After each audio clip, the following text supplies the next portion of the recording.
Et si je garde à moi toutes les blessures du passé, c'est pour me rappeler tout ce que tu as fait for me. Dans mon jardin secret, les mauvaises fleurs ont toutes fané. Le temps va, tout s'en va, pas l'amour que j'ai for you. Papa, juste un mot, j'irai là-bas, là-bas, for you. Papa, le temps va, tout s'en va, pas l'amour que j'ai for you.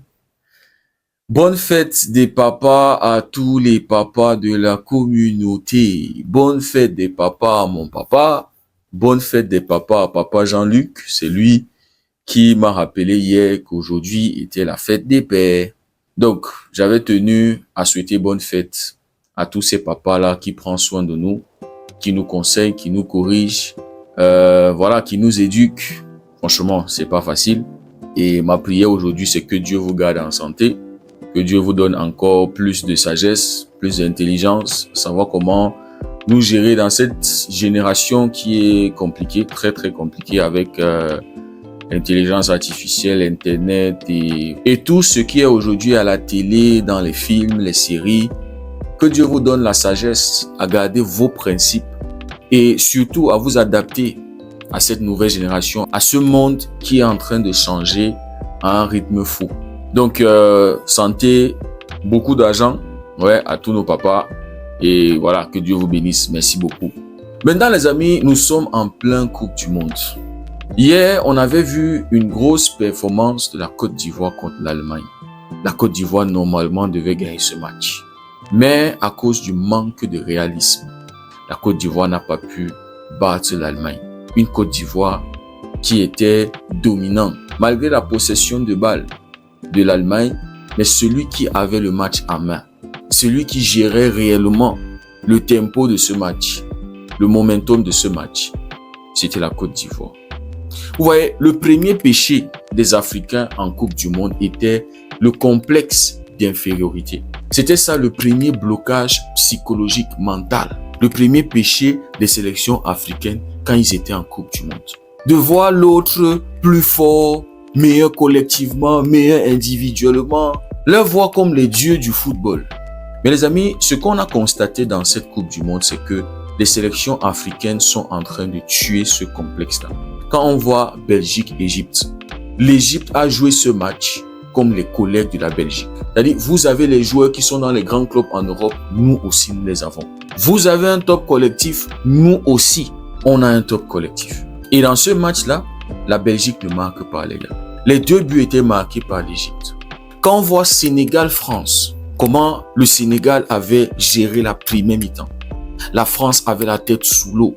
Le plan de jeu de la France ne marchait pas contre le Sénégal. Le Sénégal avait le match en main. Quand on voit Cap-Vert-Espagne, personne ne s'attendait à une performance héroïque de la part des Cap-Verdiens pour leur première en Coupe du Monde contre l'un des grands favoris pour remporter cette Coupe du Monde. Quand on voit Maroc-Brésil, c'est vrai que le Brésil actuellement, c'est pas un top Brésil. Mais les amis, quand on voit la performance du Maroc en premier mi-temps, comment le Brésil n'arrivait pas à sortir la tête de l'eau, comment le Brésil était perdu et c'est contre le coup du jeu que le Brésil marque ce but-là, les gars. Les gars, on avait vu le Congo regarder le Portugal de CR7 dans les yeux, sans trembler, sans paniquer. Et ce Congo-là pouvait battre ce Portugal-là. On avait vu la performance de la Côte d'Ivoire contre l'Équateur. Peut-être vous allez vous dire, ah, c'est l'Équateur. Mais l'Équateur avait terminé 2e lors des qualifications de la Coupe du Monde, derrière l'Argentine. C'est vrai que le niveau que l'Équateur est en train d'afficher lors de cette Coupe du Monde est complètement choquant, les gars. Mais on avait vu la Côte d'Ivoire les regarder dans les yeux, sans trembler. Maintenant, le Ghana-Panama, je ne vais pas le mettre dans les top affiches côté africain. Parce que le Panama, c'est pas une grosse sélection de football. Vous voyez? Et je m'attendais à ce que le Ghana, gère le Panama. Les 2 sélections qui font honte à l'Afrique, c'est l'Afrique du Sud. Bon, surtout parce que l'Afrique du Sud, on sait ce qui se passe là-bas. Mais surtout, la Tunisie. Mais bon, les gars, ce qu'on est en train de voir lors de cette Coupe du Monde, c'est que l'Afrique est en train d'enterrer ou bien a enterré ce complexe d'infériorité. Les Africains sont en train de montrer qu'ils sont désormais en Coupe du Monde pour la gagner, pour remporter cette Coupe du Monde. Donc, ce qu'on peut dire, c'est qu'on a remporté la première bataille, qui était une bataille psychologique. Se voir plus petit, se voir moins fort que les autres. Maintenant, les amis, la deuxième bataille qu'il va falloir remporter, et celle-ci, je pense, est la plus importante, c'est la bataille de la finition. Je pense que cette bataille va plus nous handicaper en Coupe du Monde que même la bataille psychologique. C'est ce qu'on est en train de voir lors de cette Coupe du Monde et c'est ce qu'on avait vu lors des éditions précédentes. Parce que pour pouvoir gagner une compétition, il te faut marquer les buts. Pour pouvoir traverser chaque étape de cette compétition, il te faut marquer des buts. Si Messi n'avait pas marqué les 2 buts en finale de Coupe du Monde, jamais l'Argentine allait être champion du monde aujourd'hui. Si Messi avait mis moins 1 but, l'Argentine n'allait pas être champion du monde. Donc, mes amis, cette deuxième bataille est la plus importante. Parce que pour aller loin dans la compétition, tu dois être capable de marquer plus d'un seul but. Je l'avais dit, Côte d'Ivoire, Allemagne. Si la Côte d'Ivoire ne peut pas mettre 2-3 buts, la Côte d'Ivoire ne sera pas capable de battre l'Allemagne et on l'avait vu hier. Les gars, on va prendre l'exemple de la Coupe du Monde 2010 qui s'était jouée en Afrique du Sud. Lors de cette Coupe du Monde-là, la sélection africaine qui était allée le plus loin, qui était la plus forte, c'était la sélection ghanéenne. Le Ghana, on se rappelle, s'était arrêté en quart de finale. Mais le Ghana était sorti deuxième de son groupe avec 4 points. Un groupe où ils avaient l'Allemagne, l'Australie et la Serbie. L'Australie avait terminé 3e avec 4 points. Juste que l'Australie avait encaissé plus de buts que le Ghana. Ça veut dire que si c'était le cas dans cette Coupe du Monde, l'Australie allait être qualifiée pour les 16e de finale. Une Coupe du Monde où le Cameroun avait grave chié, les gars. Le Cameroun n'avait ramené aucun point, franchement. Mais bon, 8e de finale. Ghana-USA, victoire du Ghana 2-1. Un but d'Asamoah Gyan. Gyan qui avait marqué 3 buts lors de cette Coupe du Monde-là. But de Gyan, mais ouverture du score de Kevin Prince Boateng à la 5e minute de ce match. C'était le premier but de Boateng en sélection, les gars. Et puis en prolongation, Asamoah Gyan va marquer un magnifique but pour envoyer le Ghana en quart de finale. Et donc, en quart de finale, le Ghana va affronter l'Uruguay de Luis Suarez, mais surtout de Diego Forlán. Le Ghana qui va ouvrir le score par Souley Muntari.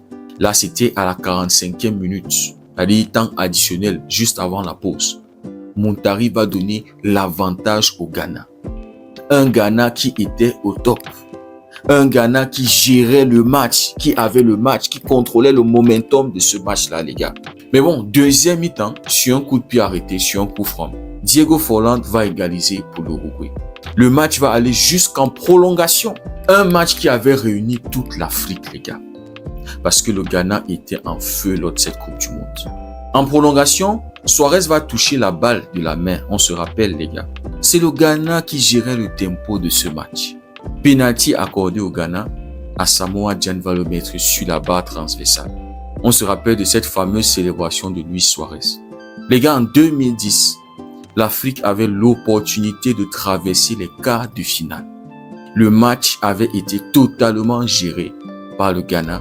Mais ce péché du manque de réalisme devant les goals qu'on traînait depuis les années nous avait handicapés lors de ce match, les gars. Le Ghana avait tout pour battre l'Uruguay. Et ce n'était même pas un Ghana complexé, les gars. C'est pour ça que je vous disais que le premier combat était plus facile. Mais je pense que le deuxième combat va être plus difficile, les gars. 2002, Sénégal-Turquie. Le Sénégal se fait sortir par la Turquie en prolongation, les gars. Toujours ce manque de réalisme devant les goals. Parce que le Sénégal avait eu des situations de but. Oui, la Turquie était forte. Mais avec du réalisme, le Sénégal pouvait sortir la Turquie. Parce que les Sénégalais se géraient. Mais puisqu'on avait ce péché-là du manque de réalisme devant les goals, la Turquie va éliminer le Sénégal. On se retrouve en 2022, demi-finale de la Coupe du Monde, Maroc-France. Le Maroc avec la possession de balle. Le Maroc qui avait le match en main. Mais les amis, comme d'habitude, le manque de réalisme devant les goals. Il y avait 3 tirs cadrés pour chaque équipe. Mais la France avait été plus réaliste devant les goals. La France avait marqué 2 buts. Le Maroc était incapable de marquer ne serait-ce qu'un but. Ne serait-ce qu'un but, les gars. On se retrouve dans la petite finale contre la Croatie. Le Maroc encore qui manque de réalisme. Croatie, 51% de possession. Maroc, 49% de possession. XG de la Croatie, 0,6. XG du Maroc, 1,1. Une grosse occasion pour la Croatie, 2 grosses occasions pour le Maroc. 4 tirs cadrés de la Croatie, 2 tirs cadrés du Maroc. Il y avait une possibilité de terminer 3e de cette Coupe du Monde-là. Mais le manque de réalisme, ce péché-là qu'on traîne depuis les années de nos pères, depuis nos ancêtres, ce péché-là est toujours en train de nous hanter. Il va falloir l'éradiquer, les gars. Je pense que ça va être le combat le plus difficile pour les Africains. Parce que les 1-1-0 passent ici en Afrique. Tu peux gagner la CAN en marquant seulement un but, jusqu'à ce que tu vas remporter la CAN. Parce qu'on se connaît ici en Afrique. Ça ne marque pas beaucoup de buts. C'est très rare de voir les matchs à 3-4-0 ici en Afrique.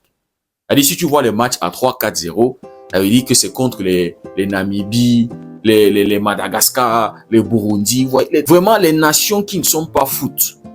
Mais quand ça s'affronte entre les nations foot ici en Afrique, c'est 1-0, c'est 2-1. Si ça a trop fait, c'est 3-2, 3-1. Donc les 1-1 buts là, ça passe ici en Afrique. Mais quand on se retrouve sur la scène mondiale, un but ne peut pas passer. Ça peut passer en phase de groupe. Mais quand tu arrives, les éliminatoires directs, quand tu commences à affronter les gars qui sont capables de marquer 7, 9, comme les Allemands par exemple, les gars qui sont capables de marquer 3, 4, comme les Espagnols, comme les Français, comme les Argentins, les 1-0, ça sera compliqué de défendre ce but-là jusqu'à la fin du match. Parce qu'en face, tu as des joueurs de qualité. En face, tu as des buteurs. En face, tu as des top collectifs. Donc, il va falloir qu'on brise, on casse ce plafond de verre-là. C'est-à-dire, un match se termine et on voit un 3-0 ou un 3-1 ou un 4-1 en faveur de cette sélection africaine. Mais ce qu'on a constaté lors de cette Coupe du Monde encore, premier round, toutes les sélections africaines ont marqué un seul but chacun. Alors que il y avait énormément de situations pour marquer 2, 3. L'Égypte devait battre la Belgique. Le Sénégal devait minimum faire un match nul contre la France. La Côte d'Ivoire devait battre l'Allemagne hier. L'incapacité d'aller au-delà d'un but. Alors que la Côte d'Ivoire gérait ce match. La Côte d'Ivoire avait le momentum de ce match entre les mains. Donc les gars, nous avons une deuxième bataille en Afrique. Celui du réalisme, l'hyper-réalisme devant les goals. Parce que les sélections africaines sont en train de montrer un visage de conquérant. Ils n'ont plus peur. Ils ne respectent plus l'adversaire. Mais on a cette incapacité-là d'achever nos adversaires. Et avec cet handicap-là, on ne sera pas capable d'aller très loin dans cette compétition. D'aller gagner un mondial. Pour gagner un mondial, il faut marquer beaucoup de buts. Il faut marquer plus de buts que ton adversaire. Si tu as en face de toi un adversaire qui est capable de mettre 2 buts, tu dois être capable de mettre 3, 4 buts.